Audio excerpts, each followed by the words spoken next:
Okay အားလုံးပဲ Happy New Year ပါ DS5 လွင်ကနေပြီးတော့မှကြိုဆိုလိုက်ပါတယ်ခင်ဗျာ Okay ဒီနေ့မှာတော့ကျွန်တော်ပြပြပေးမှာကတော့ Renly Soccer ဆိုတာဘာလဲဆိုတော့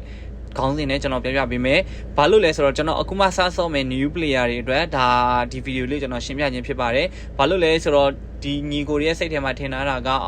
ဒီအသင်းသတင်းယူလိုက်ပြီးဆိုရင်ကိုလိုချင်တဲ့မန်ယူစင်မန်ယူရဲ့ကစားသမားတွေအကုန်ပါမယ်ဆိုတာမျိုးပေါ့နော်ဒါအချမ်းပြင်းအဖြစ်ရေဘူးရအများဆုံးမှာ percentage အများဆုံးဒီလိုမျိုးမေးခွန်းပေါ့နော်အဲ့တော့ကျွန်တော် Renly Soccer ဆိုတာကအဲ့လိုမဟုတ်ဘူးကျွန်တော်တို့စဆော့တဲ့အချိန်မှာတော့ goal player တယောက်ရွေးခိုင်းတယ် captain ပေါ့နော် captain ရွေးခိုင်းတယ်အဲ့ captain ကနေပြီးတော့မှကျွန်တော်တို့အနေနဲ့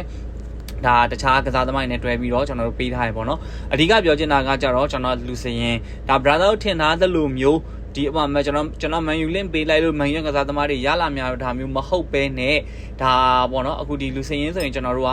စိတ်ကြိုက်ဒါကိုယ့်ရဲ့စိတ်ကိုအိမ်မက်ထဲတိုက်စစ်ဆိုရင်ဘယ်သူကိုသမားဆိုရင်ဘယ်သူတောင်မန်ဆိုရင်ဘယ်သူနောက်ခံလူဆိုရင်ဘယ်သူအဲ့လိုမျိုးနဲ့ကျွန်တော်တို့ကဒါကိုယ့်ရဲ့ကိုယ်ပိုင်စိတ်ကြိုက်အသင်းသတင်းကိုတိဆောက်ရတာကိုယ့်ရဲ့စိတ်ကိုအိမ်မက်ထဲအသင်းသတင်းကိုတိဆောက်ရတာပေါ့နော်အဲ့လိုပဲကျွန်တော်တို့ပြီးသွားပြီဆိုရင်ကျွန်တော်တို့ manager ပေါ့နော်နီးပြပေါ့နီးပြဆိုရင်ကျွန်တော်တို့နဲ့အနီးစပ်ဆုံးတူတဲ့လူကိုကျွန်တော်တို့အနေနဲ့ထားလို့ရတယ်ကိုနဲ့အနီးစပ်ဆုံးပုံစံတူတဲ့ဟာကိုဒီမှာ character အရာကျွန်တော်တို့ရွေးပြီးတော့ထားလို့ရတယ်ပေါ့နော်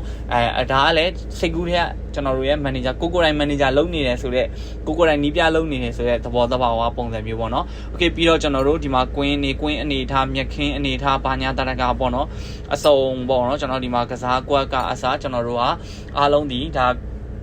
ကျွန်တော်တို့ဒီအိမ်မက်ထဲကအတိုင်းပေါ့နော် Renly Soccer ဆိုတဲ့အတိုင်းကျွန်တော်တို့စိတ်ကူးအိမ်မက်ထဲကအတိုင်းပဲကျွန်တော်တို့တိဆောက်ရခြင်းဖြစ်ပါတယ်ခင်ဗျာ။ဟုတ်ကဲ့ကျွန်တော်ရဲ့